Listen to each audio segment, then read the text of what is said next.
ವಿಧಾನಸೌಧದಲ್ಲಿ ನಿನ್ನೆ ರಾತ್ರಿ ಅಕ್ಷರಶಃ ಹಬ್ಬದ ವಾತಾವರಣ ಇತ್ತು. ಸ್ವಾತಂತ್ರ್ಯ ದಿನಾಚರಣೆಯ ಸಂಭ್ರಮದ ಅಂಗವಾಗಿ ವಿಧಾನಸೌಧದ ಭವ್ಯ ಮೆಟ್ಟಿಲುಗಳ ಮೇಲೆ ಫ್ರೀಡಂ ಹಬ್ಬ ಆಯೋಜಿಸಲಾಗಿತ್ತು.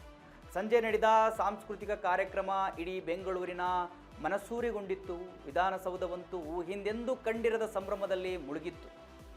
ಬಣ್ಣದ ಬೆಳಕಿನ ಚಿತ್ತಾರ ವಿಧಾನಸೌಧಕ್ಕೆ ವಿಭಿನ್ನ ಮೆರುಗು ನೀಡಿತ್ತು.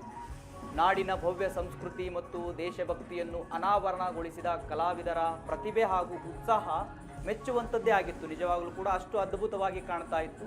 ಫ್ರೀಡಂ ಹಬ್ಬ ಐತಿಹಾಸಿಕ ತಾಣದಲ್ಲಿ ಕಲೆಯ ವೈಭವವನ್ನು ಇಡೀ ಜಗತ್ತಿಗೆ ಸಾರಿತ್ತು. ಬಳಿಕ ನಡೆದ ಸಿಡಿಮದ್ದಿನ ಪ್ರದರ್ಶನವಂತೂ ಪ್ರೇಕ್ಷಕರನ್ನಾಗೂ ನಿಜವಾಗಲೂ ಕೂಡ ಮಂತ್ರಮುಗ್ಧನನ್ನಾಗಿಸುವ ರೀತಿಯಲ್ಲಿತ್ತು. ನೀವು ದೃಶ್ಯದಲ್ಲಿ ಗಮನಿಸ್ತಾ ಇದ್ದೀರಿ ಯಾವ ರೀತಿ ಲೈಟಿಂಗ್ ಮಾಡಲಾಗಿತ್ತು ಅಂತ ಹೇಳಿ.